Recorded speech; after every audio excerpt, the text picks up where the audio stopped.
अब तो इलेक्शन का दौर चल रहा, अब तो जरा सा कोई मैटर हो जा, हर कैंडिडेट मैं हूं भी हूं और मैं भी हूं और मैं भी हूं, सब उसको ताजिया बनाए घुमाए फिर रहे होते।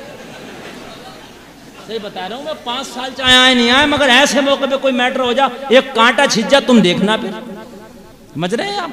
हाँ, अल्लाह अल्लाह लोगों कान खोल के सुनो, आलिम से कराओ पंचायत जी। मैं ये नहीं कह रहा मुझसे कराओ, मैं गुनाहगार हूं, कोई बामल तो आपकी नजर में तो होगा यार, आपके इलाके में होगा, इलाके से थोड़ी सी दूर होगा, कोई तो आपकी नजर में होगा जिस पर आपको भरोसा और एतमाद होगा, भाई उसी से करा लो जी। और अगर आपकी बस्ती में कोई बामल आलिम है, आपका इमाम अगर बामल आलिम है, तो सबसे पहले अपने इमाम की बारगाह में जाओ और इमाम की बारगाह में जाने के बाद अपना मसला पेश करो।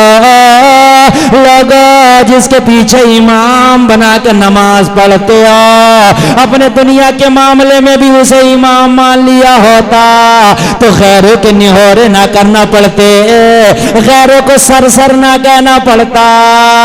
अगर तूने जिसे इमाम नमाज में बनाया था दुनिया के मामलों में भी फैसल बना लिया होता, मगर नमाज तो पढ़ते इमाम के पीछे, दुनिया के फैसले कराते जज साहब से कोर्ट में जाके, जब तो हम बर्बाद हो गए। नमाज पढ़ रहे हैं अब्दुल्ला के पीछे और फैसले करा रहे हैं ओम प्रकाश से, बताइए मुझे। और पैसे ऐसे नहीं करा रहे हो, पैसे भी दे रहे हो, नहीं है तो कर्जा ले रहा हो, अपने भाई की एक नहीं सुन सकता, वहां खूब सुनना, सर कर रहा, कहां गई तेरी हेकड़ी जी। गांव में तो बड़ी चौधराहट दिखा रहे थे, अब क्या हो गया, यहाँ क्यों सर कर रहे हो, यहाँ क्यों सर्राटे निकल रहे हैं तुम्हारे। अगर तुमने अपने भाई की 2 बातें सुन ली होती तो ये झगड़ा ही क्यों होता जी है। मस्जिद का चंदा लेने पहुंच जाओ तो जान निकल गई, इतना हाई फाई चंदा डाला मौलाना कहते, और अभी झगड़ा हो जाए तो देखो 2-2 हज़ार के नोट, दरोगा जी टेंशन मत लेना जी, 2-2 हज़ार के नोट दे रहा होता, 2-2 हज़ार के टेंशन मत लेना दरोगा जी, मगर मेरी बात नीची नहीं होनी चाहिए। हाँ, 2 डंडे उसके जाकर जरा सब लोगों के सामने लग जाने चाहिए। हाय हाय हाय लोगों, जभी तो आज हम परेशान हैं यार, तबाह हो गया, पूरी दुनिया ने हमें तबाही के दहाने पर लाके खड़ा कर दिया। उसकी वजह क्या थी? लोगों, हमारे सामने जो हमारा सबसे पहला संविधान था वो कुरान है जी। बेशक बेशक, सुभान, कुरान है हमारा सबसे पहला संविधान। लोगों, अगर हमने उसे माना होता ना तो खुदा की कसम आज हमारे ये हाल ना हुए होते जी। बेशक, आज के बाद कसम खा के उठना इस जलसे से। लोगों, बातें कुछ ऐसी हैं मेरी कड़वी होती हैं, और कुछ बातें ऐसी हैं कि लोगों को लगता है कि हमें इस पे हंसना चाहिए, लेकिन रब की कसम खा के कहता हूँ हंसना नहीं, हमें रोना चाहिए उन बातों पर। उसकी वजह यह है कि यार आज मुसलमान और हक तलफी ये तो होता ही नहीं था। लोग, एक बात बताऊं, पहले काफिर जब सफर पे जाते थे, लंबे लंबे सफर पे, तवज्जो करना जो मैं जुमले बोल रहा हूं, नौजवान ज्यादातर बैठे, अल्लाह अल्लाह, अगर तिजारत की गरज से काफिर महीना 2 महीना अपने घर से जाता था, और उसके घर में अगर कोई जवान बेटी होती थी तो मुसलमानों वो अपने रिश्तेदारों में नहीं छोड़ता था, अपने पड़ोसी के पास नहीं छोड़ता था। लोग किसी मुसलमान के हवाले करके कहता था मेरी जवान बेटी है, अमानत के तौर पे तेरी हिफाजत में दे के जा रहा हूं। मुसलमान कहता था मेरा तो मजहब भी तेरे मजहब की तरह नहीं है, फिर अपने मजहब वाले को पास क्यों नहीं दे के गया। तो वो काफिर कहता था तेरा मजहब अगरचे अलग है, मगर मुझे यकीन है अगर मेरी बेटी की इज्जत महफूज रहेगी तो मोहम्मद के गुलाम के पास रहेगी।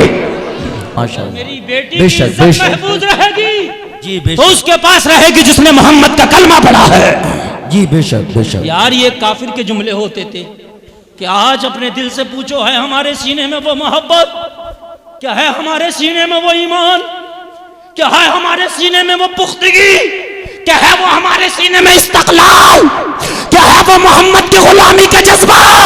नहीं, पूरी रात यूट्यूब को हम खंगालते हैं नंगी नंगी तस्वीरें देख के। यार अगर कोई बाजार में बेपर्दा घूम जाए वो तो बेहया है, घूम रही है यार।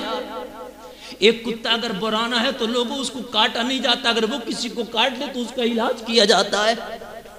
अगर कोई बेटी बेपर्दा बाजारों में घूम रही है तो वो पागल है, तो तुम भी पागल बनोगे। लेकिन हम क्या करते हैं, हमारी निगाहें वहां तक उसका ताक़ुब करती हैं जहां तक वो हमारी नजरों से ओझल ना हो जाए। हाय हाय, मोहम्मद के गुलामों के ये तर्ज और ये तौर तरीके। रब की कसम खा के कहता हूं लोगों, रब की कसम खा के कहता हूं, जब गरीब नवाज को लड़कियों का हुस्न दिखा के ईमान छीनना चाहा तो गरीब नवाज ने कहा मैं नहीं देखता। कहा गरीब नवाज देखता क्यों नहीं? मोइनुद्दीन अजमेर की खूबसूरत लड़कियां पेश की गई, देखता क्यों नहीं? कहा मोहम्मद के जलवे जिसकी नजरों में बसी हों वो किसी के हुस्न को खातिर में नहीं लाता है। बेशक सुभान अल्लाह। जिसकी नजरों में मोहम्मद के जलवे बसे हों वो किसी को खातिर में नहीं लाता। लोगों, नबी का जलवा तुम्हारे ही लिए तो है, और किसके लिए? वो तुम्हारे लिए है, वो तो तुम्हारी कब्रों में तशरीफ लाएंगे जलवा दिखाने के लिए। बुखारी की हदीस में जलवा दिखाएंगे कब्र में फरिश्ते, जलवा दिखाते जा रहे होंगे, पूछते जा रहे होंगे बता इस नबी के बारे में। हाय हाय हाय हाय, जो झूठी पंचायतें करके गए होगे तो बताओगे नबी के बारे में? आंखें चुराओगे, निगाह चुराओगे यार, बता सकोगे? नहीं। जब घपला करके गए होगे तो हिम्मत नहीं होगी कब्र में के नबी की तरफ चेहरा उठा के भी देख सको। यहां पर बेपर्दा लड़कियों को तक के गए होगे, तुम्हारी आंख में वो ताकत ही नहीं होगी जो मुस्तफा का जलवा देख सके। अगर तूने मोहब्बत की निगाह कभी माँ के चेहरे पर डाली होती ना तो मुस्तफा फरमाते हैं हज का सवाब मिल गया होता। बेशक बेशक। हमारी नजरें पड़ती हैं मोहब्बत की, मगर माँ के चेहरे पे नहीं पड़ती, बाप के चेहरे पे नहीं पड़ती, किसी गैर लड़की के चेहरे पे जरूर पड़ जाती हैं, किसी उस औबाश लड़की के चेहरे पे जरूर पड़ती है कि जिसको मैं नहीं मानता कि उसका दिमागी तवाजुन सही है। अगर दिमागी तवाजुन सही होता तो फिल्मी हीरोइन को अपना आइडियल बना के आधे कपड़े पहन के ना घूमती, मदीने की फातिमा तो ज़हरा को आइडियल बना के पर्दे में रह गई होती। जी बेशक।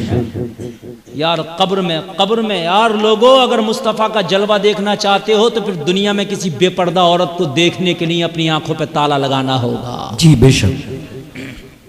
फैसला तुम्हारे हाथ है लोगो, या तो मोहम्मद अरबी के जलवे देख लो या इन पागल लड़कियों के मेकअप वाले चेहरे देख लो। फैसला तुम्हारे हाथ है। इन पागल लड़कियों के चेहरे देखोगे तो नामाए अमाल में जो नेकियां वो भी खत्म हो जाएंगी, और मोहम्मद अरबी का अगर मुखड़ा देख लिया और कब्र में आमिना के लाल मुस्कुरा गए तो बेड़ा पार हो जाएगा। बेशक सुभान अल्लाह। बहुत खूब बहुत खूब। जिंदाबाद जिंदाबाद। बहुत अच्छी माशाअल्लाह। फरिश्तों की हिम्मत ही नहीं कुछ बोले, आगे बोलेंगे भी तो नबी कहेंगे देखता नहीं मैं मुस्कुरा गया देख के ही ने। फरिश्ते देखते नहीं कि मैं मुस्कुरा गया। अरे जिसे मैं मुस्कुरा गया, फरिश्तों तुम्हारा काम था कि सवाल कर लेना, तुमने सवाल कर लिया, तुम्हारा काम हो गया। अब चले जाओ, अब गुलाम जाने नबियों का इमाम जाने। सुभान अल्लाह।